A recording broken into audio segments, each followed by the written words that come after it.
Rail, डाक, रक्षा, radio और television, banking, बीमा, जनगणना, यह सब जो विषय है यह संघ सूची का विषय है। जनगणना संघ सूची का विषय है, जबकि जनसंख्या जो है राज्य सूची का विषय है। तो रेल, डाक, रक्षा, रेडियो, टेलीविज़न, बैंकिंग, बीमा और जनगणना ये सब संघ सूची का विषय है। भारत में नागरिकता का प्रावधान है एकल। भारत में नागरिकता का प्रावधान जो है एकल नागरिकता का प्रावधान है। एकल नागरिकता प्रभावित है कहाँ से? तो ब्रिटेन से। एकल नागरिकता प्रभावित है ब्रिटेन से।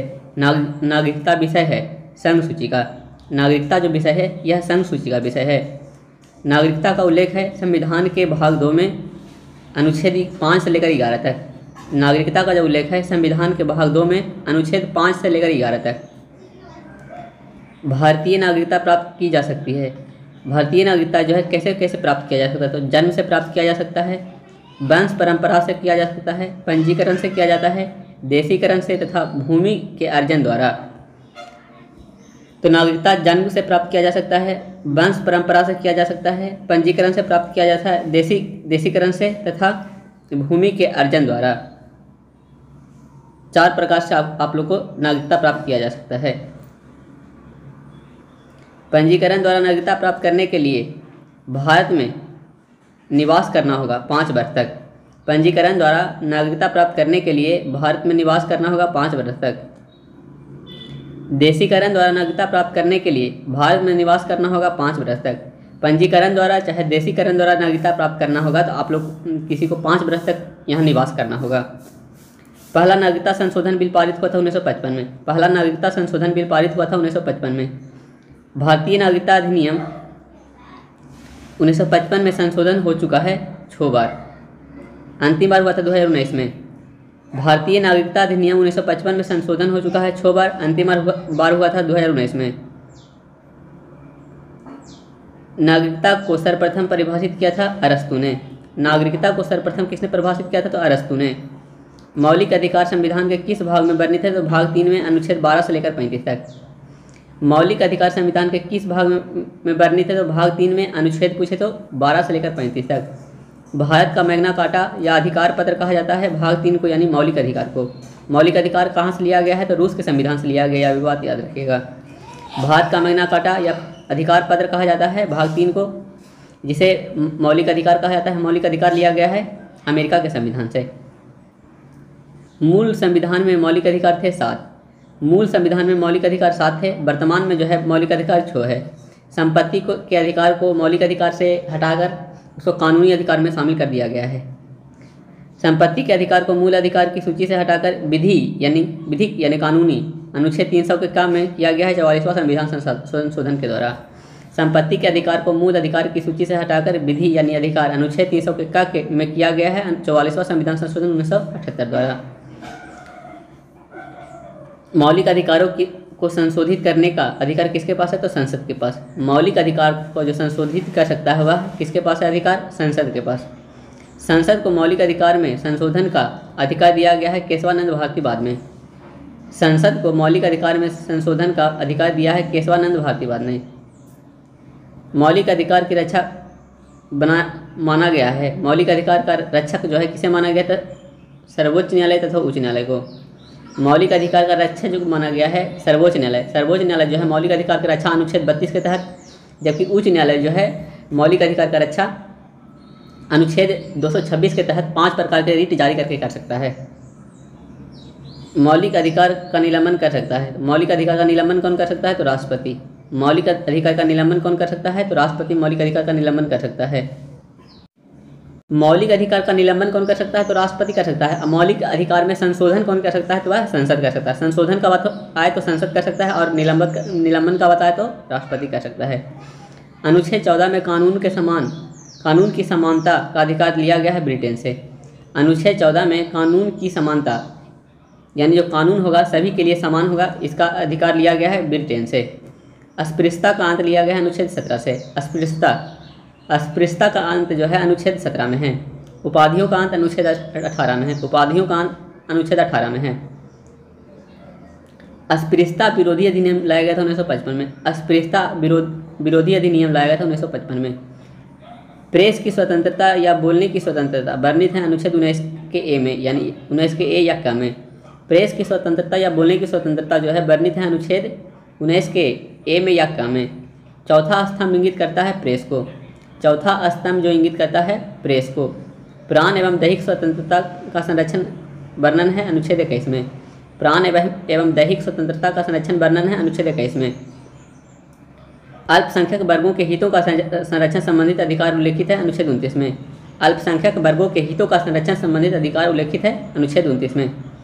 6 से 14 वर्ष के उम्र के बच्चों के लिए निःशुल्क शिक्षा अनिवार्य किया गया है अनुच्छेद 86वां संविधान संशोधन 2002 के द्वारा। अनुच्छेद पूछे तो 21 के क्या में 6 वर्ष से लेकर 14 वर्ष के उम्र के बच्चों के लिए निःशुल्क शिक्षा अनिवार्य किया गया है 86वां संविधान संशोधन 2002 द्वारा। अनुच्छेद पूछे तो 21 के क्या में 6 वर्ष से लेकर 14 वर्ष के उम्र के बच्चों के लिए निःशुल्क शिक्षा अनिवार्य किया गया है 86वां संविधान संशोधन 2002 द्वारा। अनुच्छेद पूछे तो 21 के क्या में 86वां संविधान संशोधन द्वारा प्रस्तावित शिक्षा का अधिकार लागू किया गया है 1 अप्रैल 2010 को। 1 अप्रैल 2010 को 86वां संविधान संशोधन जो हुआ था 2002 में, उसके द्वारा प्रस्तावित शिक्षा का अधिकार जो है 6 वर्ष से लेकर 14 वर्ष तक के बच्चों के लिए यह लागू किया गया था 1 अप्रैल 2010 को। 1 अप्रैल 2010 को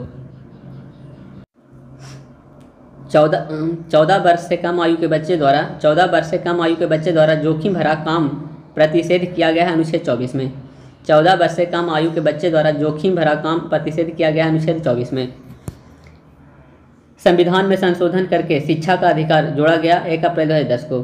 संविधान में संशोधन करके शिक्षा का अधिकार जो जोड़ा गया है, शिक्षा का अधिकार 86वां संविधान संशोधन 2002 द्वारा शिक्षा का अधिकार को जोड़ा गया था 1 अप्रैल 2010 को। अगला क्वेश्चन है मौलिक अधिकारों को प्रवर्तित करने हेतु अनुच्छेद 32 के तहत सर्वोच्च न्यायालय कितने प्रकार की रीट जारी करता है, यानी आदेश जारी करता है तो 5 प्रकार का। अनुच्छेद 32 के तहत सर्वोच्च न्यायालय कितना प्रकार का रीट जारी करता है तो 5 प्रकार का। और उच्च न्यायालय अनुच्छेद 226 के तहत वह भी 5 प्रकार का रीट जारी करता है। उच्चतम न्यायालय उच्चतम यानी सर्वोच्च न्यायालय, उच्चतम न्यायालय यानी सर्वोच्च न्यायालय और उच्च न्यायालय द्वारा जारी किया जाने वाला 5 प्रकार का रीट कौन सा है। उच्चतम न्यायालय जो है कि यानी सर्वोच्च न्यायालय अनुच्छेद 32 के तहत, और उच्च न्यायालय अनुच्छेद 226 के तहत द्वारा जारी किया जाने वाला 5 प्रकार का रीट कौन सा है तो बंदी प्रत्यक्षीकरण है, परमादेश है, प्रतिषेध है, उत्प्रेषण है तथा अधिकार परीक्षा है। 5 प्रकार का रीट कौन कौन सा है, बंदी प्रत्यक्षीकरण, परमादेश, प्रतिषेध, उत्प्रेषण तथा अधिकार परीक्षा है। उच्च न्यायालय तथा सर्वोच्च न्यायालय द्वारा नागरिकों के मौलिक अधिकारों की रक्षा हेतु जारी किया गया समादेश है परमादेश। उच्च न्यायालय अथवा सर्वोच्च न्यायालय द्वारा नागरिकों के मौलिक अधिकारों की रक्षा हेतु जारी किया गया समादेश है परमादेश। परमादेश के बारे में एक बार और पढ़ लेते हैं। उच्च न्यायालय अथवा सर्वोच्च न्यायालय द्वारा नागरिकों के मौलिक अधिकारों की रक्षा हेतु जारी किया गया जो समादेश है वह परमादेश कहलाता है। बंदी को 24 घंटे के अंदर सशरीर न्यायालय में के सामने पेश करना समादेश कहलाता है बंदी प्रत्यक्षीकरण। बंदी को 24 घंटे के अंदर सशरीर न्यायालय के सामने पेश करना समादेश कहलाता है क्या तो बंदी प्रत्यक्षीकरण। बंदी प्रत्यक्षीकरण व्यक्तिगत स्वतंत्रता की रक्षा के लिए रिट याचिका है। व्यक्ति स्वतंत्रता की रक्षा के लिए याचिका जो है रीट याचिका कौन सा है, हैबियस कॉर्पस यानी बंदी प्रत्यक्षीकरण। व्यक्तिगत स्वतंत्रता की रक्षा के लिए रीट याचिका है हैबियस कॉर्पस बंदी प्रत्यक्षीकरण। किसी अवैध व्यक्ति से सरकारी पद को बचाने के लिए जारी किया जाता है अधिकार परीक्षा। किसी अवैध व्यक्ति से सरकारी पद को बचाने के लिए जारी किया जाता है अधिकार परीक्षा। किसी अवैध व्यक्ति से सरकारी पद को बचाने के लिए जारी किया जाता है अधिकार परीक्षा जारी किया जाता है। मूल अधिकारों को निलंबन केवल आपातकालीन स्थिति में संबंधित प्रावधानों का वर्णन किया गया है अनुच्छेद 358 और 359 में। मूल अधिकारों का जो निलंबन जो है कब, केवल आपातकालीन स्थिति में संबंधित प्रावधानों का जो वर्णन किया गया है अनुच्छेद 358 और 359 में। मूल अधिकार का निलंबन संबंधित प्रावधानों का वर्णन जो किया गया अनुच्छेद 358 और 359 में। नीति निर्देशक सिद्धांत संबंधित संविधान में वर्णित है। नीति निर्देशक सिद्धांत संविधान में वर्णित है भाग 4 में और अनुच्छेद 36 लेकर 51 तक। नीति निर्देशक सिद्धांत जो है संविधान में वर्णित है भाग 4 में और अनुच्छेद 36 से लेकर 51 तक। नीति निर्देशक सिद्धांत नहीं है बाध्य योग, मतलब नीति निर्देशक सिद्धांत जो है बाध्य योग नहीं है। राज्य के नीति निर्देशक सिद्धांत एक ऐसा चेक है जो बैंक के सुविधा अनुसार अदा किया जा सकता है, कहा था केटी शाह ने। राज्य के नीति निर्देशक सिद्धांत एक ऐसा चेक है जो बैंक के सुविधा अनुसार अदा किया जा सकता है, यह केटी शाह ने कहा था। राज्य के नीति निर्देशक सिद्धांत का मुख्य उद्देश्य है कल्याणकारी राज्य की स्थापना करना। राज्य के नीति निर्देशक सिद्धांत का मुख्य उद्देश्य क्या है? कल्याणकारी राज्य का स्थापना करना। ये कल्याणकारी राज्य की स्थापना करना जो है अनुच्छेद 38 में है। कल्याणकारी राज्य की स्थापना अनुच्छेद 38 में है। मूल कर्तव्य वर्णित है संविधान के भाग 4 के काम में अनुच्छेद 51 के काम के तहत। मूल कर्तव्य जो वर्णित है संविधान के भाग 4 के काम में और अनुच्छेद 51 के का के तहत। मूल कर्तव्य जो है मूल संविधान में नहीं था। मूल कर्तव्य को 42वां संविधान संशोधन 1976 के द्वारा स्वर्ण सिंह समिति के सिफारिश पर जोड़ा गया है। पूछा जा सकता है कि मूल कर्तव्य जो है मूल संविधान में था या नहीं, तो मूल कर्तव्य जो है मूल संविधान में नहीं था, इसे जोड़ा गया है 42वां संविधान संशोधन के द्वारा। वर्तमान में मूल कर्तव्यों की संख्या जो है 11 है और ये मूल कर्तव्य जो लिया गया है रूस के संविधान से लिया गया है। मूल कर्तव्य का विचार लिया गया है पूर्व सोवियत संघ से। मूल कर्तव्य कहाँ से लिया गया? तो पूर्व सोवियत संघ से, जिसे रूस भी कहा जाता है। भारत के संविधान में मूल कर्तव्य को जोड़ा गया था तो 42वां संविधान संशोधन 1976 के द्वारा सरदार स्वर्ण सिंह समिति के अनुशंसा पर। भारत के संविधान में मूल कर्तव्य को जोड़ा गया था 42वां संविधान संशोधन 1976 के द्वारा सरदार स्वर्ण सिंह समिति के अनुशंसा पर। वर्तमान में मूल कर्तव्यों की संख्या कितना है? तो 11। वर्तमान में मूल कर्तव्य की संख्या कितना है? 11 है। भारतीय संसद के 3 अंग हैं, राष्ट्रपति, राज्यसभा और लोकसभा। भारतीय संसद के 3 अंग हैं, राष्ट्रपति, राज्यसभा और लोकसभा। संसद के अस्थायी व उच्च सदन जो कभी भंग नहीं हो सकता है राज्यसभा है। संसद का अस्थायी एवं उच्च सदन जो कभी भंग नहीं हो सकता वह राज्यसभा है। संसद का निम्न सदन कहलाता है लोकसभा। संसद का निम्न सदन कहलाता है लोकसभा। संसद भवन का डिजाइन तैयार किया था सर हार्वर्ड वेकर और एडवर्ड लुटियंस ने। संसद भवन का डिजाइन तैयार किया था सर हार्वर्ड वेकर और एडवर्ड लुटियन ने। संसद भवन की नींव रखी गई थी 1921 में। संसद भवन का जो नींव रखा गया था 1921 में। संसद भवन का उद्घाटन किया गया था 18 जनवरी 1927 को लॉर्ड इरविन द्वारा। संसद भवन का नींव रखा गया था 1921 में, लेकिन संसद भवन का उद्घाटन किया गया था 18 जनवरी 1927 को लॉर्ड इरविन के द्वारा। संविधान के दोनों सदनों की संयुक्त बैठक का प्रावधान किया गया है अनुच्छेद 108 के तहत। संविधान के दोनों सदनों की संयुक्त बैठक का प्रावधान किया गया है अनुच्छेद 108 के तहत। संविधान के दोनों सदनों का संयुक्त बैठक का जो प्रावधान किया गया है अनुच्छेद 108 के तहत, और संयुक्त बैठक का जो प्रावधान लिया गया है यह ऑस्ट्रेलिया के संविधान से लिया गया, ऑस्ट्रेलिया के संविधान से लिया गया है। दोनों सदनों की संयुक्त बैठक होता है, दोनों सदनों का जो संयुक्त बैठक होता है साधारण विधेयक एवं वित्त विधेयक के मामले में।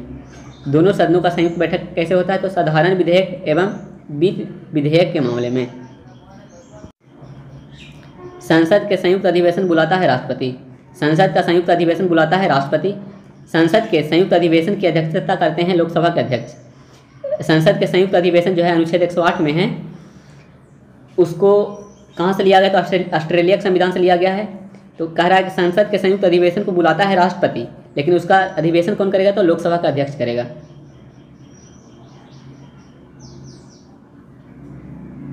संसद के संयुक्त अधिवेशन की अध्यक्षता कौन करेगा? तो लोकसभा का अध्यक्ष। भारतीय संसद के दोनों सदनों की प्रथम संयुक्त बैठक हुई थी दहेज निरोध विधेयक 6 मई 1961 को। भारतीय संसद के दोनों सदनों की प्रथम संयुक्त बैठक हुई थी दहेज निरोधक विधेयक 6 मई 1961 को। अभी तक 3 बार संयुक्त बैठक बुलाया जा चुका है। पहला जो है 1961 में जो कि दहेज निरोधक के लिए। दूसरा बार बुलाया गया था 1978 में जो कि बैंकिंग सेवा के लिए था। और तीसरा बार बुलाया गया था आतंकवाद निरोधक के लिए, 2002 में। यह भी बात आप लोग ध्यान रखिएगा। अगला क्वेश्चन कह रहा है संयुक्त अधिवेशन में निर्णय किस आधार पर लिया जाता है? संयुक्त अधिवेशन में निर्णय किस आधार पर लिया जाता है? तो बहुमत के आधार पर। संसद की कार्यवाही सूची में प्रथम विषय होता है प्रश्नकाल। संसद के कार्यवाही सूची में प्रथम विषय जो होता है प्रश्नकाल होता है। प्रश्नकाल की अवधि होता है 1 घंटा। प्रश्नकाल की जो अवधि होता है 1 घंटा होता है। शून्यकाल कहलाता है प्रश्नकाल के बाद, यानी 12 बजे से 1 बजे के बीच का जो समय कहलाता है शून्यकाल कहलाता है। प्रश्नकाल की अवधि होता है 1 घंटा और शून्यकाल कहलाता है प्रश्नकाल के बाद 12 बजे से 1 बजे के काल को, बजे के बीच के जो समय होता है उसे 12 बजे से 1 बजे के बीच के जो समय होता है उसे शून्यकाल कहा जाता है। यह शून्यकाल की अवधारणा जो लिया गया है भारत के संविधान से लिया गया है। शून्यकाल की अवधारणा जो है भारत के संविधान का देन है। संविधान सभा का गठन किया गया था। संविधान सभा का गठन किया गया था कैबिनेट मिशन 1946 की सिफारिश पर। संविधान सभा का गठन किया गया था कैबिनेट मिशन 1946 की सिफारिश पर। कैबिनेट मिशन जो है भारत आया था 24 मार्च 1946 को। संविधान सभा शब्द का प्रयोग सबसे पहले किया गया था। संविधान सभा शब्द का प्रयोग सबसे पहले किया गया था हेनरी मैन द्वारा। संविधान सभा का निर्माण करने वाला पहला देश है। संविधान सभा का निर्माण करने वाला जो है पहला देश कौन है? तो अमेरिका है, जो 1787 में संविधान सभा का निर्माण किया था। संविधान सभा का निर्माण करने वाला पहला देश जो है अमेरिका है, वह 1787 में संविधान सभा का निर्माण किया था। अगला है संविधान सभा के गठन का विचार सर्वप्रथम रखा गया। संविधान सभा के गठन का विचार सर्वप्रथम रखा गया एम.एन. राय के द्वारा 1934 में। संविधान सभा का गठन का विचार सर्वप्रथम रखा गया एम.एन. राय के द्वारा 1934 में। कैबिनेट मिशन भारत आया था 24 मार्च 1946 को। कैबिनेट मिशन जो है भारत आया था 24 मार्च 1946 को। पैथिक लॉरेंस जो थे इसके अध्यक्ष थे। कैबिनेट मिशन के कुल 3 सदस्य थे, जिस स्टेफोर्ड क्रिप्स थे, पैथिक लॉरेंस थे और एक जो थे एलेक्जेंडर थे। कैबिनेट मिशन भारत आया था 24 मार्च 1946 को। पैथिक लॉरेंस जो थे उसके अध्यक्ष थे। कैबिनेट मिशन के 3 सदस्य थे, देखिए यहाँ पे बताया गया है। कैबिनेट मिशन का 3 सदस्य था, स्टेफोर्ड क्रिप्स था, पैथिक लॉरेंस था और एवी एलेक्जेंडर थे। अगला है कैबिनेट मिशन का भारत आने का मुख्य उद्देश्य था। कैबिनेट मिशन का भारत आने का मुख्य उद्देश्य क्या था? संविधान सभा का निर्माण करना एवं अंतरिम सरकार का गठन करना। कैबिनेट मिशन का भारत आने का मुख्य उद्देश्य था संविधान सभा का निर्माण करना और अंतरिम सरकार का गठन करना। कैबिनेट मिशन के तहत संविधान सभा में कुल सीट निश्चित की गई थी।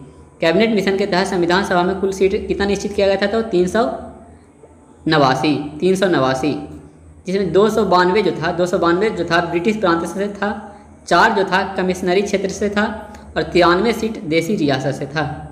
कैबिनेट मिशन के तहत संविधान सभा में कुल सीट निश्चित की गई थी 389, जिसमें 292 सीट जो था ब्रिटिश प्रांत से था, 4 कमिश्नरी क्षेत्र से था तथा 93 सीट देसी रियासत से था। अगला है 4 कमिश्नरी क्षेत्र थे। 4 कमिश्नरी क्षेत्र कौन थे? अजमेर, मारवाड़, बलूचिस्तान, कुर्ग एवं दिल्ली। अजमेर, मारवाड़, बलूचिस्तान, कुर्ग एवं दिल्ली। 4 कमिश्नरी जो था वह कौन कौन था? तो अजमेर, मारवाड़, बलूचिस्तान एवं कुर्ग एवं दिल्ली। संविधान सभा में महिला की संख्या जो था 15 था। संविधान सभा में महिलाओं की संख्या कितना था? तो 15 था। संविधान सभा में सीटों का आवंटन की गई थी प्रति 10 लाख पर एक प्रतिनिधित्व के रूप में। संविधान सभा में सीटों का आवंटन किया गया था प्रति 10 लाख पर एक प्रतिनिधित्व के रूप में। संविधान सभा के सदस्यों का चुनाव हुआ था। संविधान सभा के सदस्यों का चुनाव हुआ था प्रांतीय विधानसभा के सदस्यों द्वारा अप्रत्यक्ष निर्वाचन द्वारा। संविधान सभा के सदस्यों का जो चुनाव किया गया था प्रांतीय संविधान सभा के सदस्यों द्वारा अप्रत्यक्ष निर्वाचन के द्वारा। संविधान सभा में एससी और एसटी सदस्यों का संख्या कितना था? तो 26 था एससी का और एसटी का जो था 33 था। संविधान सभा में एससी के लिए 26 सीट था, एसटी के लिए 33 सीट था। अगला है जुलाई 1946 में संविधान सभा चुनाव में कांग्रेस तथा मुस्लिम लीग को कितनी सीटें प्राप्त हुई थी?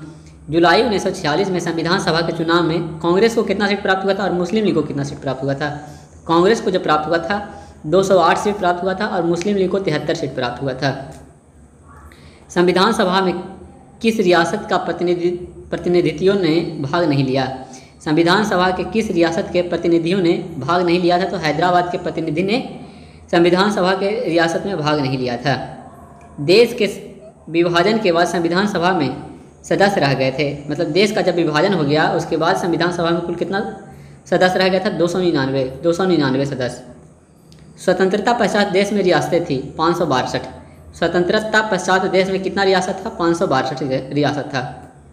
संविधान सभा का गठन हुआ था जुलाई 1946 में। संविधान सभा का गठन जो हुआ था जुलाई 1946 में हुआ था। अंतरिम सरकार का गठन जो हुआ था, अंतरिम सरकार का गठन 2 सितंबर 1946 को जवाहरलाल नेहरू की अध्यक्षता में।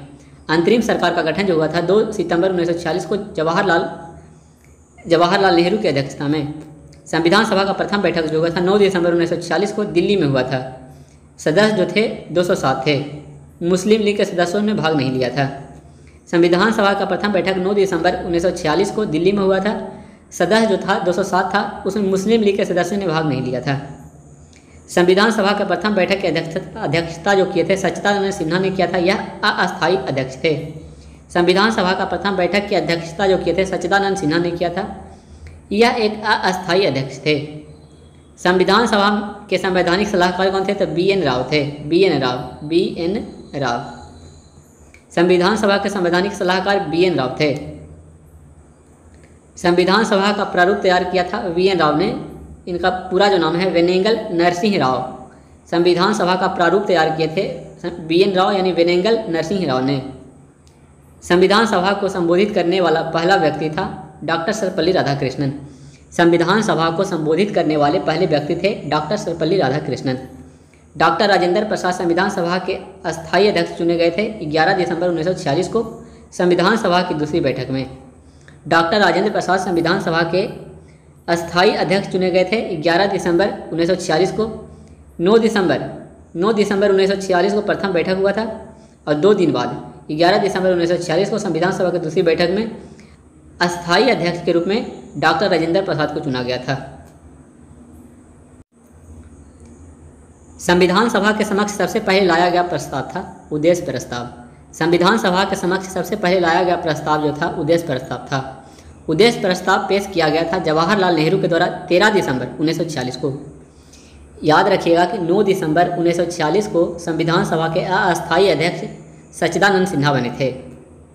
2 दिन बाद 11 दिसंबर 1946 को संविधान सभा के अस्थायी अध्यक्ष डॉक्टर राजेंद्र प्रसाद बने। उसके 2 दिन बाद 13 दिसंबर 1946 को उद्देश्य प्रस्ताव को संविधान सभा के सामने 13 दिसंबर 1946 को जवाहरलाल नेहरू के द्वारा पेश किया गया। उद्देश्य प्रस्ताव को उद्देशिका के रूप में पारित किया गया।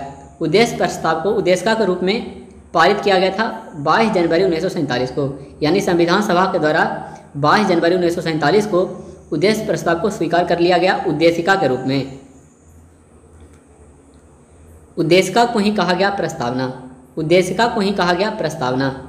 ब्रिटिश भारत में सबसे पहले प्रस्तावना को प्रावधान किया गया 1919 के अधिनियम में। ब्रिटिश भारत में सबसे पहले प्रस्तावना का प्रावधान किया गया था 1919 के अधिनियम में। अगला है भारतीय संविधान की प्रस्तावना शुरू होती है हम भारत के लोगों से। भारतीय संविधान की जो प्रस्तावना है शुरू होती है हम भारत के लोगों से। अगर आप लोग कंपटीशन के एग्ज़ाम की तैयारी कर रहे हैं, प्रस्तावना को याद रखना बहुत ही ज़रूरी है। पूछा जाता है कि प्रस्तावना में कितनी प्रकार की स्वतंत्रता है, तो 5 प्रकार का स्वतंत्रता का उल्लेख है। अगला है प्रस्तावना या उद्देशिका लिया गया है कहाँ से, तो अमेरिका से लिया गया है। प्रस्तावना या उद्देशिका लिया गया है अमेरिका से, लेकिन प्रस्तावना की जो भाषा लिया गया है वह ऑस्ट्रेलिया से लिया गया है। प्रस्तावना या उद्देशिका लिया गया है अमेरिका से, लेकिन प्रस्तावना का जो भाषा लिया गया है यानी वह लिया गया है ऑस्ट्रेलिया से। अगला है प्रस्तावना को संशोधित किया गया था, यानी प्रस्तावना में एक बार संशोधन अभी तक हुआ है, एक बार संशोधन प्रस्तावना में हुआ है, एक बार 42वां संविधान संशोधन 1976 के द्वारा प्रस्तावना को संशोधित किया गया था एक बार 42वां संविधान संशोधन 1976 के द्वारा। संविधान की प्रस्तावना में समाजवादी, पंथ निरपेक्ष और अखंडता शब्द जोड़ा गया था 42वां संविधान संशोधन 1976 के द्वारा इंदिरा गांधी के समय में। संविधान की प्रस्तावना में समाजवादी, पंथ निरपेक्ष और अखंडता शब्द जोड़ा गया था 42वां संविधान संशोधन 1976 के द्वारा इंदिरा गांधी के समय में। प्रस्तावना को संविधान का भाग या अंग स्वीकार किया गया केशवानंद भारती बनाम केरल राज्य बाद में, जो कि 1973 में हुआ था। प्रस्तावना को संविधान का अंग भाग या अंग स्वीकार किया गया केशवानंद भारती बनाम केरल राज्य विवाद बाद में, जो कि 1973 में। भारतीय संविधान की आत्मा कहलाता है प्रस्तावना। भारतीय संविधान की जो आत्मा कहलाती है प्रस्तावना कहलाता है। प्रस्तावना को भारतीय संविधान की आत्मा या कुंजी कहा था ठाकुर दास भार्गव ने। ठाकुर दास भार्गव ने प्रस्तावना को भारतीय संविधान की आत्मा या कुंजी किसने कहा था? ठाकुर दास भार्गव ने। प्रस्तावना को भारतीय संविधान की आत्मा या कुंजी कहा था ठाकुर दास भार्गव ने। V.R. अम्बेडकर ने भारतीय संविधान की आत्मा कहा है अनुच्छेद 32 को, यानी संवैधानिक उपचारों के अधिकार को। यह बात आप लोग ध्यान रखिएगा कि प्रस्तावना को संविधान की आत्मा या कुंजी कहा गया ठाकुर दास भार्गव के द्वारा, जबकि भीमराव अम्बेडकर के द्वारा जो है भारतीय संविधान की आत्मा कहा गया अनुच्छेद 32 को। अनुच्छेद 32 में है संवैधानिक उपचारों का अधिकार। इसको भीमराव अम्बेडकर का जो जन्म हुआ था 14 अप्रैल को हुआ था, यह भी बात आप लोग ध्यान रखिएगा, 14 अप्रैल को। अनुच्छेद 19 को भारतीय संविधान की आत्मा किसने कहा है? अब देखिए यहाँ पे अनुच्छेद 19 को भी किसी ने कहा है भारतीय संविधान को आत्मा, वह किसने कहा है? तो पंडित जवाहरलाल नेहरू ने। अनुच्छेद 19 को भारतीय संविधान की आत्मा किसने कहा है? तो पंडित जवाहरलाल नेहरू ने। अनुच्छेद 19 में क्या है? तो ये अनुच्छेद 19 में प्रेस की स्वतंत्रता है। तो अनुच्छेद 19 को भारतीय संविधान की आत्मा किसने कहा है? तो पंडित जवाहरलाल नेहरू ने।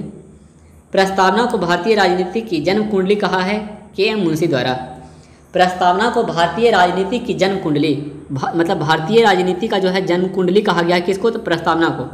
पूछा जा सकता है कि भारतीय राजनीति की जन्म कुंडली किसे कहा गया है? तो ये हो जाएगा प्रस्तावना को। किसने कहा है? तो K.M. मुंशी के द्वारा। संविधान को एक पवित्र दस्तावेज किसने कहा है? संविधान को एक पवित्र दस्तावेज किसने कहा है? तो भीमराव अम्बेडकर ने। संविधान को एक पवित्र दस्तावेज किसने कहा है? तो भीमराव अम्बेडकर ने। पाकिस्तान के लिए पृथक संविधान सभा गठित की गई 26 जुलाई 1947 को। 26 जुलाई 1947 को पाकिस्तान के लिए पृथक संविधान सभा का गठन किया गया था 26 जुलाई 1947 को। भारत के संविधान को तैयार करने के लिए गठित समिति की कुल संख्या थी 13। यानी भारत के संविधान को तैयार करने के लिए कुल कितना गठित समिति किया गया था? तो 13 समिति गठित किया गया था। प्रारूप समिति जिसकी स्थापना जो हुआ था 29 अगस्त 1947 को गठित हुआ था। प्रारूप समिति का गठन कब हुआ था? तो 29 अगस्त 1947 को। 29 अगस्त से ध्यान रखिएगा कि 29 अगस्त को ही खेल दिवस मनाया जाता है। राष्ट्रीय खेल दिवस कब मनाया जाता है? तो 29 अगस्त को। तो याद रखिएगा प्रारूप समिति को भी 29 अगस्त 1947 को गठित किया गया था। और उसके अध्यक्ष कौन थे? तो डॉक्टर भीमराव अम्बेडकर थे। उसके अध्यक्ष कौन थे? तो भीमराव अम्बेडकर थे। प्रारूप समिति में सदस्यों की कुल संख्या कितनी थी? तो 7 था। प्रारूप समिति में सदस्यों की कुल संख्या कितना था? तो 7 था। संविधान के प्रारूप पर बहस हुए 114 दिन। संविधान के प्रारूप पर बहस कितना दिन चला था? तो 114 दिन। संविधान के प्रारूप समिति के समक्ष प्रस्तावना को परिभाषित किया था जवाहरलाल नेहरू ने। संविधान के प्रारूप समिति के समक्ष जो है प्रस्तावना को परिभाषित किया था जवाहरलाल नेहरू ने। संविधान के प्रारूप समिति के समक्ष प्रस्तावना को परिभाषित किसने किया था? तो जवाहरलाल नेहरू ने। संविधान सभा में डॉक्टर भीमराव अम्बेडकर का पहली बार निर्वाचन हुआ था पूर्वी बंगाल से। विभाजन के बाद जो है बम्बई प्रेसिडेंसी यानी पुणे से। संविधान सभा में डॉक्टर राजेंद्र प्रसाद का जो है पहली बार निर्वाचन कहाँ से हुआ था? तो पूर्वी बंगाल से निर्वाचन हुआ था। लेकिन विभाजन के बाद जो है ये पूर्वी बंगाल जो था ये बांग्लादेश में चला गया था। तो जब विभाजन होने के बाद यहाँ पे पूर्वी बंगाल जो है अभी वर्तमान जो बांग्लादेश है वो पहले पाकिस्तान था तो उसमें चला गया था। तो विभाजन के बाद जो है बम्बई प्रेसिडेंसी से यानी पुणे से इनका हुआ था, निर्वाचन हुआ था विभाजन के बाद। विभाजन से पहले पूर्वी बंगाल से। स्वतंत्रता के पश्चात प्रथम कानून मंत्री कौन थे? डॉक्टर भीमराव अम्बेडकर। स्वतंत्रता के पश्चात प्रथम कानून मंत्री कौन थे? तो डॉक्टर भीमराव अम्बेडकर। और अंतरिम सरकार में जो कानून मंत्री थे जोगेंद्र नाथ मंडल थे। स्वतंत्रता के पश्चात प्रथम कानून मंत्री कौन थे? तो डॉक्टर भीमराव अम्बेडकर थे। अंतरिम सरकार के में कानून मंत्री कौन थे? तो जोगेंद्र नाथ मंडल थे। स्वतंत्र भारत के प्रथम वित्त मंत्री कौन थे? तो R.K. षणमुखम चेट्टी थे। स्वतंत्र भारत के प्रथम वित्त मंत्री कौन थे? तो R.K. षणमुखम चेट्टी थे।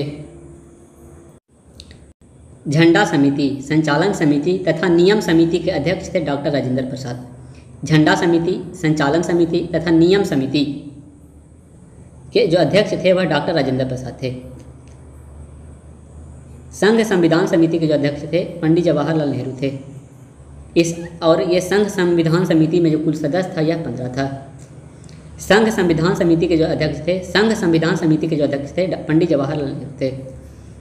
प्रांतीय संविधान समिति एवं सलाहकार समिति के अध्यक्ष जो थे सरदार वल्लभ भाई पटेल थे। प्रांतीय संविधान समिति एवं सलाहकार समिति के जो अध्यक्ष थे सरदार वल्लभ भाई पटेल थे। प्रांतीय संविधान समिति एवं सलाहकार समिति के जो अध्यक्ष थे सरदार वल्लभ भाई पटेल थे। मौलिक अधिकार और अल्पसंख्यक समिति के जो अध्यक्ष थे सरदार वल्लभ भाई पटेल थे। मौलिक अधिकार और अल्पसंख्यक समिति के जो अध्यक्ष थे सरदार वल्लभ भाई पटेल थे। सरदार वल्लभ भाई पटेल से एक बात और ध्यान रखिएगा कि 1931 के कराची अधिवेशन के अध्यक्षता जो किए थे वह सरदार वल्लभ भाई पटेल के द्वारा किया गया था। 1931 के कराची अधिवेशन की अध्यक्षता, कांग्रेस के 1931 के कराची अधिवेशन की अध्यक्षता सरदार वल्लभ भाई पटेल के द्वारा किया गया था, यह भी बात ध्यान रखिएगा। और मौलिक अधिकार और अल्पसंख्यक समिति के भी अध्यक्ष सरदार वल्लभ भाई पटेल थे। मूल या मौलिक अधिकार उप समिति के जो अध्यक्ष थे JB कृपलानी थे। मूल या मौलिक अधिकार के उप समिति के जो अध्यक्ष थे वह JB कृपलानी थे। मूल या मौलिक अधिकार के उप समिति के जो अध्यक्ष थे JB कृपलानी थे। भारतीय स्वतंत्रता अधिनियम पारित किया गया था 18 जुलाई 1947 को। भारतीय स्वतंत्रता अधिनियम पारित किया गया था 18 जुलाई 1947 को। संविधान सभा द्वारा राष्ट्रीय ध्वज तिरंगा को अपनाया गया था 22 जुलाई 1947 को। संविधान सभा द्वारा राष्ट्रीय ध्वज तिरंगा को अपनाया गया था कब? तो 22 जुलाई 1947 को। तो आप लोग को ये बताना है कि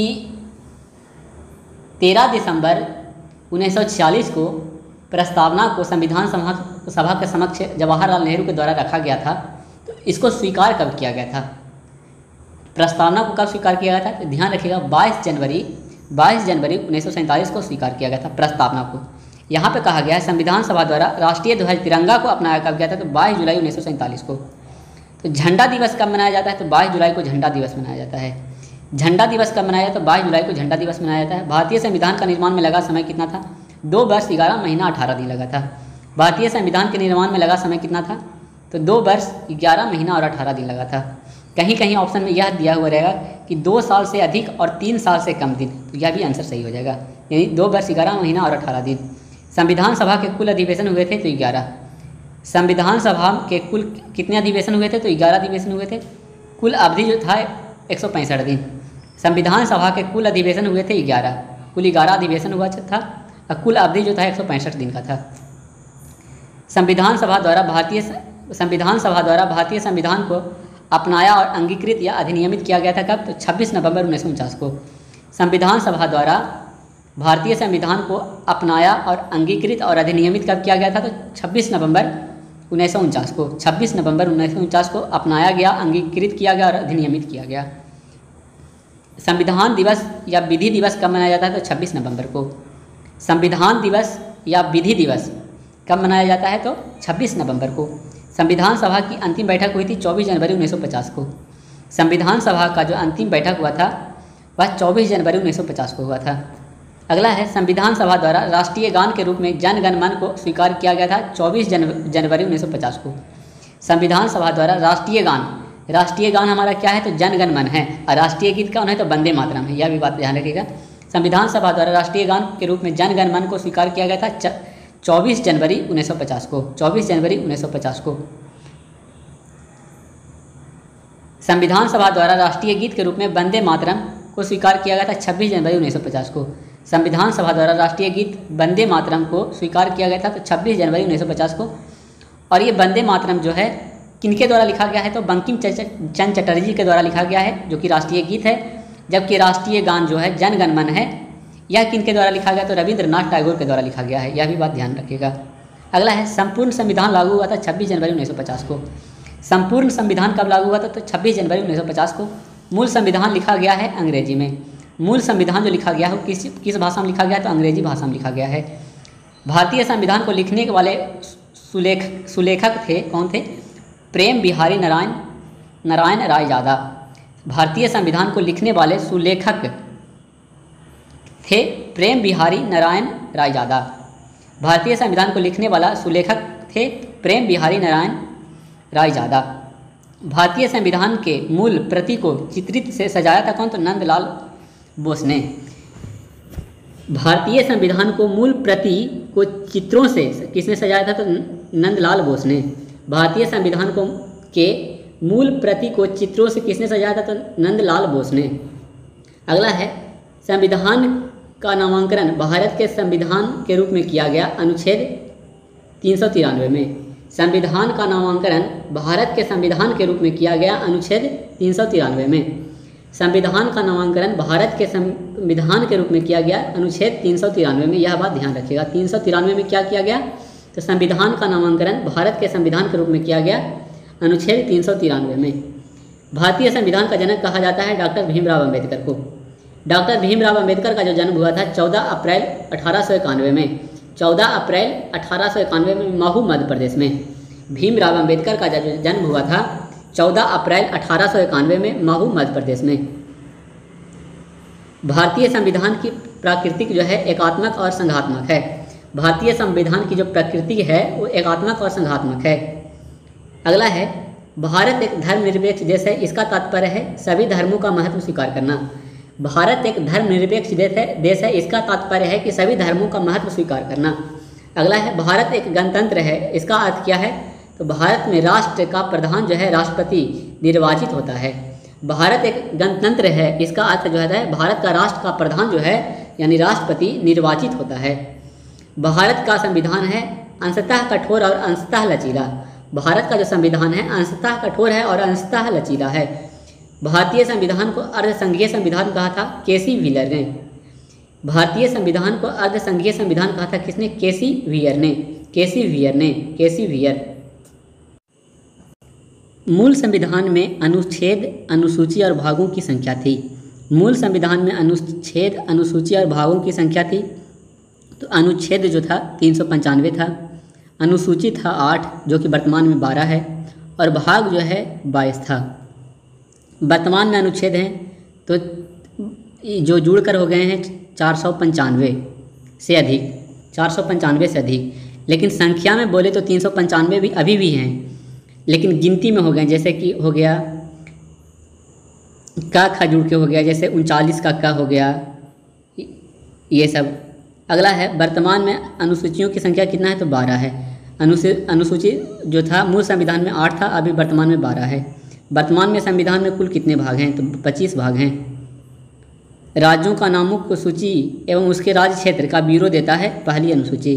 राज्य के नामों की सूची एवं उसके राज्य क्षेत्र का ब्यूरो देता है पहली अनुसूची। 8वीं अनुसूची संबंधित है भाषा से। 8वीं अनुसूची जो संबंधित है भाषा से। 8वीं अनुसूची में जो है भाषा से संबंधित है। वर्तमान में 8वीं अनुसूची में भाषा की कुल संख्या कितनी है? तो 22 भाषा है। वर्तमान में 8वीं अनुसूची में भाषा की कुल संख्या कितनी है? तो कुल संख्या 22 है। शुरू में भाषा कितना था? तो शुरू में भाषा 14 था और संविधान संशोधन के द्वारा इसको जोड़ा गया है।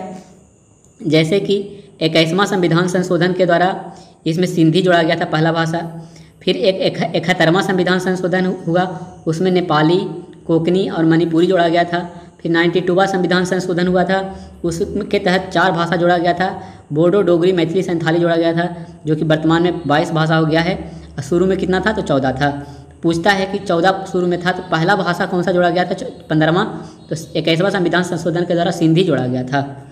अगला है, सिंधी भाषा को 8वीं अनुसूची में जोड़ा गया। सिंधी भाषा को 8वीं अनुसूची में जोड़ा गया था 21वां संविधान संशोधन 1967 के द्वारा। 21वां संविधान संशोधन 1967 के द्वारा। अगला है, मणिपुरी, कोंकणी एवं नेपाली भाषा को 8वीं अनुसूची में जोड़ा गया था 71वां संविधान संशोधन 1992 के द्वारा। मणिपुरी, कोंकणी और नेपाली भाषा को 8वीं अनुसूची में जोड़ा गया था तो 71वां संविधान संशोधन 1992 के द्वारा। 8वीं अनुसूची में बोडो, मैथिली, डोगी और संथाली भाषा को जोड़ा गया था 92वां संविधान संशोधन 2003 के तहत। 8वीं अनुसूची में बोडो, मैथिली, डोगरी और संथाली भाषा को जोड़ा गया था 92वां संविधान संशोधन 2003 के तहत। हिंदी को भारत का राजभाषा के रूप में स्वीकार किया गया था 14 सितंबर 1949 को। हिंदी को भारत की राजभाषा के रूप में स्वीकार किया गया था 14 सितंबर 1949 को। 14 सितंबर 1949 को। इसीलिए 14 सितंबर को जो है हिंदी दिवस के रूप में मनाया जाता है। हिंदी को भारत का राजभाषा के रूप में कब स्वीकार किया गया था? 14 सितंबर 1949 को। इसीलिए 14 सितंबर को हिंदी दिवस के रूप में मनाया जाता है। अगला देखिए यहाँ पर दिया हुआ हिंदी दिवस मनाया जाता है तो 14 सितंबर को। हिंदी दिवस कब मनाया जाता है तो 14 सितंबर को। संघ की राजभाषा हिंदी एवं लिपि देवनागरिक है। भाग 17 और अनुच्छेद 343 के अनुसार संघ की राजभाषा हिंदी, जो संघ की राजभाषा है वह हिंदी होगा और लिपि जो है देवनागरी होगा। यह किस भाग में कहा गया है तो भाग 17 में क्या कहा गया है, अनुच्छेद कितना में कहा गया था, अनुच्छेद 343 के अनुसार कहा गया है। प्रथम राजभाषा आयोग का गठन हुआ था 1955 में। प्रथम राजभाषा आयोग का जो गठन हुआ था 1955 में हुआ था। राजभाषा आयोग के प्रथम अध्यक्ष थे बीजी खेर। राजभाषा आयोग के प्रथम अध्यक्ष थे बीजी खेर। दूसरी अनुसूची संबंधित है पदावधियों के वेतन और भत्ते एवं पेंशन से। दूसरी अनुसूची संबंधित है पदाधिकारियों के वेतन, भत्ते एवं पेंशन से। दूसरी अनुसूची जो संबंधित है वेतन से, यह ध्यान रखिएगा, दूसरी अनुसूची का जो संबंधित है तो वेतन से। ट्रिक है कि 2 नंबर से क्या कमाया जाता है तो 2 नंबर से पैसा कमाया जाता है यानी वेतन कमाया जाता है। तो दूसरी अनुसूची वेतन से संबंधित है, वेतन भत्ते से। अगला है केंद्र और राज्य संबंध वर्णित है। केंद्र और राज्य संबंध वर्णित जो है 7वीं अनुसूची में वर्णित है। केंद्र और राज्य संबंध जो है वर्णित है 7वीं अनुसूची में। 7वीं अनुसूची संबंधित है केंद्र व राज्य के बीच शक्तियों का बंटवारा एवं सरकारों द्वारा शुल्क एवं कर लगाने के अधिकार से। केंद्र और राज्य संबंध जो है 7वीं अनुसूची में है। अब यहाँ से देखेंगे 7वीं अनुसूची में सूची संबंधित है किससे तो केंद्र व राज्य के बीच शक्तियों का बंटवारा। 7वीं अनुसूची में कहा गया है कि केंद्र और राज्य के बीच शक्तियों का बंटवारे के बारे में सरकार द्वारा शुल्क एवं कर लगाने के अधिकार से। 10वीं अनुसूची संबंधित है कुछ जैसे दल बदल से संबंधित प्रावधान है। 10वीं अनुसूची जो है दल बदल से संबंधित प्रावधान है। और ये जो है 10वीं अनुसूची जो है 52वां संविधान संशोधन 1985 के द्वारा जोड़ा गया था। 1985 के द्वारा जोड़ा गया था। इस समय प्रधानमंत्री जो थे राजीव गांधी थे। इस समय प्रधानमंत्री कौन थे, राजीव गांधी थे। 10वीं अनुसूची संबंधित है दल बदल से संबंधित है। 52वां संविधान संशोधन द्वारा इसे जोड़ा गया था। दल बदल निरोधक अधिनियम पारित हुआ था तो 15 फरवरी 1985 को। 15 फरवरी 1985 को। उस समय प्रधानमंत्री कौन थे तो कौन थे प्रधानमंत्री, तो अभी हम बताए थे कि प्रधानमंत्री कौन थे तो राजीव गांधी हो जाएंगे। दल बदल विरोधी कानून की मान्यता दी गई थी तो 52वां संविधान संशोधन 1985 द्वारा। 52वां संविधान संशोधन 1985 द्वारा। संविधान में देश का नाम है भारत और इंडिया। जो हमारे संविधान में भारत का नाम जो है 2 ही नाम है, भारत और इंडिया। हिंदुस्तान, आर्यावर्त ये सब भारत का नाम संविधान में नहीं दिया गया। भारत का सिर्फ 2 नाम है, भारत और इंडिया। संविधान का सबसे बड़ा भाग कौन सा है तो भाग 5वां है। संविधान का जो सबसे बड़ा भाग है भाग 5वां है। संघीय न्यायपालिका का उल्लेख है भाग 5 के अध्याय 4 में। संघीय न्यायपालिका का जो उल्लेख है, संघीय न्यायपालिका का उल्लेख है भाग 5 के अध्याय 4 में। संविधान के 15वें तथा 18वें भाग का विषय है तो 15वें भाग में क्या है, निर्वाचन से संबंधित है 15वां भाग। और 18वां भाग जो है आपातकाल उपवन से है, यानी आपात उपवन से संबंधित है 18वां भाग। अब 20वां भाग पूछे कि 20वां भाग किससे संबंधित है तो ये 20वां भाग जो है संविधान संशोधन से संबंधित है, जो कि अनुच्छेद 68 में है। संविधान संशोधन जो है अनुच्छेद 68 में भाग 20 में है। 15वां भाग निर्वाचन से संबंधित है और 18वां भाग आपात उपबंध से संबंधित है। प्रथम लिखित संविधान जो था वह अमेरिका का है। प्रथम लिखित संविधान दिया है अमेरिका ने। सबसे बड़ा लिखित संविधान किसका है, भारत का। सबसे पूछे बड़ा किसका लिखित संविधान है तो भारत का, लेकिन प्रथम लिखित संविधान किसका है तो यह अमेरिका का है। यह बात ध्यान रखिएगा कि फ्रांस जो है, फ्रांस ने कहा था कि सबसे अच्छा जो होता है लिखित संविधान होता है। तो वह फ्रांस जो है सोच रहा था कि हम अपना, सबसे पहले सोच रहा था फ्रांस कि हम अपना जो है संविधान लिखित, मेरा संविधान लिखित होना चाहिए। लेकिन जब तक फ्रांस सोच रहा था तब तक जो है अमेरिका जो है अपना संविधान को लिख दिया था। और अमेरिका के जो संविधान है, अमेरिका के संविधान में कुल अनुच्छेद कितना है पता है आप लोगों को, तो कुल अनुच्छेद की संख्या जो है इसमें 7 है। अब भारत का संविधान कितना अनुच्छेद है तो 395 है। और सबसे छोटा संविधान जो है, सबसे छोटा संविधान कहाँ का है तो वह जो है मोनाको का संविधान जो है सबसे छोटा संविधान है। अनुच्छेद 1 में भारत को कहा गया है राज्यों का एक संघ। पूछा जाता है कि अनुच्छेद 1 में भारत को क्या कहा गया है तो राज्यों का एक संघ कहा गया है भारत को। नए राज्यों के प्रवेश या स्थापना की शक्ति प्रदान करता है अनुच्छेद 2। अगर कोई देश है जैसे म्यांमार हो गया, नेपाल हो गया, पाकिस्तान हो गया, कोई भी देश हो गया, तो उसका जो कोई एक राज्य है वो भारत में प्रवेश होना चाहता है, तो अनुच्छेद 2 के तहत उसको हम प्रवेश करवा सकते हैं। जैसे सिक्किम को हम लोग अनुच्छेद 2 के तहत प्रवेश करवाए। अगला है अनुच्छेद 3। अनुच्छेद 3 के तहत नए राज्यों का निर्माण और वर्तमान राज्यों के क्षेत्र एवं सीमाओं के नामों में परिवर्तन करने का अधिकार संसद को है। मतलब अनुच्छेद 3 जो कह रहा है कि अनुच्छेद 3 कह रहा है कि दूसरा देश का बात नहीं कर रहा, अनुच्छेद 3 में कह रहा है खुद का देश। जैसे भारत हुआ, भारत में बिहार से अलग होकर झारखंड बना, तो इसके तक कहा कि नए राज्यों का निर्माण, यानी कोई राज्य बड़ा है उसको तोड़कर 2 राज्य बना सकते हैं, यानी नए राज्यों का निर्माण। और वर्तमान राज्य के क्षेत्र और सीमाओं के नामों में परिवर्तन, यानी इसका नाम बदल सकते हैं। यह जो कहा गया है अनुच्छेद 3 में कहा गया है। अगला है राज्य पुनर्गठन आयोग का स्थापना कब किया गया था? तो 1953 में किया गया था। राज्य पुनर्गठन आयोग का स्थापना 1953 में किया गया था, यह भी बात आप लोग ध्यान रखिएगा। राज्य पुनर्गठन आयोग के अध्यक्ष थे फजल अली। राज्य पुनर्गठन आयोग के जो अध्यक्ष थे वह फजल अली थे। भाषा के आधार पर गठित प्रथम राज्य था आंध्र प्रदेश। भाषा के आधार पर गठित प्रथम राज्य था आंध्र प्रदेश। इसका गठन जो हुआ था 1 अक्टूबर 1953 को हुआ था। 1 अक्टूबर 1953 को हुआ था। भाषाई आधार पर राज्यों का पुनर्गठन किया गया था 1956 में। भाषाई आधार पर राज्यों का पुनर्गठन किया गया था 1956 में। असम राज्य का गठन हुआ था 1956 में। असम राज्य का जो गठन हुआ था 1956 में हुआ था। सिक्किम को 22वां राज्य का दर्जा प्राप्त हुआ था 36वां संविधान संशोधन 1975 में। सिक्किम को 22वां राज्य का दर्जा प्राप्त हुआ था 36वां संविधान संशोधन 1975 द्वारा। असम राज्य का गठन हुआ था 1956 में। नागालैंड राज्य बना था 13वां संविधान संशोधन 1962 द्वारा। नागालैंड राज्य बना था 13वां संविधान संशोधन 1962 द्वारा। गोवा जो है 25वां पूर्ण राज्य बना था 56वां संविधान संशोधन 1987 द्वारा। गोवा जो है 25वां पूर्ण राज्य बना था 56वां संविधान संशोधन 1987 के द्वारा। दिल्ली को राजधानी का पूर्ण दर्जा मिला था 69वां संविधान संशोधन 1991 द्वारा। दिल्ली को राजधानी का पूर्ण दर्जा मिला था 69वां संविधान संशोधन 1991 द्वारा।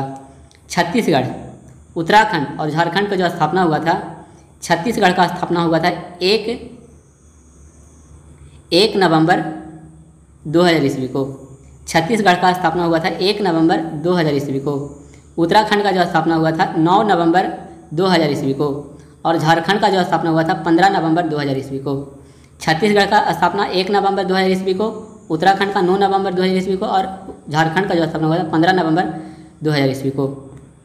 बिरसा मुंडा का जो जन्म हुआ था 15 नवंबर को ही बिरसा मुंडा का जन्म हुआ था। 15 नवंबर 1875 को बिरसा मुंडा का जन्म हुआ था, यह भी बात ध्यान रखिएगा, जो कि कहाँ से संबंधित है? तो झारखंड से संबंधित है।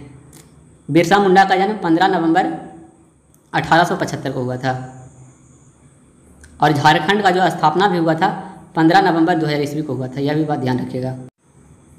तेलंगाना राज्य का निर्माण हुआ था 2 जून 2014 को आंध्र प्रदेश को विभाजित करके। तेलंगाना राज्य का जो निर्माण हुआ था 2 जून 2014 को आंध्र प्रदेश को विभाजित करके। वर्तमान में भारत में कितने राज्य हैं? 28 राज्य हैं। वर्तमान में भारत में कितने राज्य हैं? 28 राज्य हैं। वर्तमान में भारत में कितना केंद्र शासित प्रदेश है? तो 8 केंद्र शासित प्रदेश है। संविधान की संप्रभुता निहित है जनता में। संविधान का जो संप्रभुता निहित है किसमें? तो जनता में। संविधान में संघीय व्यवस्था लिया गया है कनाडा से। संविधान में संघीय व्यवस्था को जो लिया गया है यह कनाडा के संविधान से लिया गया है। मूल कर्तव्य लिया गया है सोवियत संघ के संविधान से, यानी रूस के संविधान से मूल कर्तव्य लिया गया है। मूल कर्तव्य जो लिया गया है यह मूल संविधान में मूल कर्तव्य नहीं था। मूल कर्तव्य को 42वां संविधान संशोधन 1976 के द्वारा स्वर्ण सिंह समिति के सिफारिश पर भाग 4 के क और अनुच्छेद 51 के क में जोड़ा गया है। उसके बाद अगला है संसदीय शासन प्रणाली, एकल नागरिकता एवं विधि निर्माण प्रक्रिया लिया गया है ब्रिटेन से। संसदीय शासन प्रणाली, एकल नागरिकता और विधि निर्माण प्रक्रिया जो लिया गया है यह ब्रिटेन के संविधान से लिया गया है। मूल या मौलिक अधिकार तथा न्यायिक पुनरीक्षण लिया गया है अमेरिका के संविधान से। मूल या मौलिक अधिकार तथा न्यायिक पुनरीक्षण जो लिया गया है अमेरिका के संविधान से लिया गया है। भारतीय संविधान में विधि द्वारा स्थापित प्रक्रिया लिया गया है जापान से। भारतीय संविधान में विधि द्वारा स्थापित प्रक्रिया जो लिया गया है वह जापान से लिया गया है। भारतीय संविधान में विधि द्वारा स्थापित प्रक्रिया जो लिया गया है जापान से लिया गया है। राज्य के नीति निर्देशक सिद्धांत और राष्ट्रपति निर्वाचन प्रक्रिया लिया गया है आयरलैंड से। राज्य का नीति निर्देशक सिद्धांत और राष्ट्रपति निर्वाचन प्रक्रिया जो लिया गया है आयरलैंड से। राष्ट्रपति का निर्वाचन का प्रक्रिया लिया गया है आयरलैंड के संविधान से। भारत के संविधान में आपातकालीन उपबंध जो लिया गया है जर्मनी के वीमर संविधान से लिया गया है। भारत के संविधान में आपातकालीन उपबंध जो लिया गया है जर्मनी के वीमर संविधान से लिया गया है। संविधान संशोधन जो कि अनुच्छेद 368 में है, किस देश के संविधान से प्रभावित है? तो दक्षिण अफ्रीका। संविधान संशोधन जो भाग 20 में है और अनुच्छेद 368 में है, किस देश के संविधान से प्रभावित है? तो दक्षिण अफ्रीका। अगला है, संसद को संविधान में संशोधन करने की शक्ति प्रदान करता है अनुच्छेद 368 भाग 20। अनुच्छेद 368 और भाग 20 संसद को संविधान में संशोधन करने का शक्ति प्रदान करता है अनुच्छेद 368 भाग 20। संविधान के प्रथम संशोधन हुआ था, संविधान में प्रथम संशोधन हुआ था 1951 में। संविधान में प्रथम संशोधन 1951 में हुआ था। संविधान संशोधन विधेयक को पेश किया जा सकता है किसी भी सदन में। संविधान संशोधन का जो विधेयक है पेश किया जा सकता है तो किसी भी सदन में पेश किया जा सकता है। वर्तमान में राज्य, संघ और संवर्ती सूची में विषयों की संख्या है। तो वर्तमान में राज्य में कितना विषय है? तो 61 विषय है, जो कि पहले 66 हुआ करता था। संघ में जो कि पहले 97 विषय हुआ करता था, अब वर्तमान में 100 विषय है। संवर्ती सूची में पहले 47 विषय हुआ करता था, जो कि वर्तमान में 52 है। तो वर्तमान में राज्य में कितना विषय है? तो 61 विषय है। पहले कितना था? तो 66 था, तो घटकर अब 61 विषय रह गया राज्य में। संघ में पहले 97 विषय था, अब 100 विषय हो गया बढ़ के। संवर्ती सूची में पहले 47 विषय था, 47 विषय था, अब 52 विषय हो गया है। यह भी बात ध्यान रखिएगा। संवर्ती सूची के विषयों पर विधि निर्माण की शक्ति प्रदान करता है केंद्र व राज्य दोनों। संवर्ती सूची पर कानून कौन बनाएगा? तो केंद्र भी बनाएगा और राज्य भी बनाएगा। लेकिन इसमें कहा गया है कि अगर केंद्र का जो बनाया गया कानून है उसको ज़्यादा महत्व दिया जाएगा। वन एवं पर्यावरण विषय है संवर्ती सूची का। वन एवं पर्यावरण जो विषय है संवर्ती सूची का विषय है। संवर्ती सूची विषय लिया गया है ऑस्ट्रेलिया के संविधान से। संवर्ती सूची जो विषय लिया गया है कहाँ से लिया गया? ऑस्ट्रेलिया से लिया गया है। शिक्षा, समाचार पत्र विषय क्या है संवर्ती सूची का? शिक्षा जो है संवर्ती सूची का विषय है। समाचार पत्र भी है संवर्ती सूची का विषय है। शिक्षा को राज्य सूची से, यानी शिक्षा जो पहले था वह राज्य सूची का विषय था, उसको संवर्ती सूची में स्थानांतरित कर दिया गया 42वां संविधान संशोधन 1976 के द्वारा। शिक्षा को राज्य सूची से संवर्ती सूची में स्थानांतरित कर दिया गया था 42वां संविधान संशोधन 1976 के द्वारा। पुलिस, पंचायती राज, भूमि सुधार, गैस, कृषि, कानून व्यवस्था विषय है राज्य सूची का। पुलिस जो है, पंचायती राज है, भूमि सुधार है, गैस है, कृषि कानून व्यवस्था है, यह राज्य सूची का विषय है। पूछा जाता है कि कौन सा राज्य सूची का विषय है, कौन सा संवर्ती सूची का विषय है।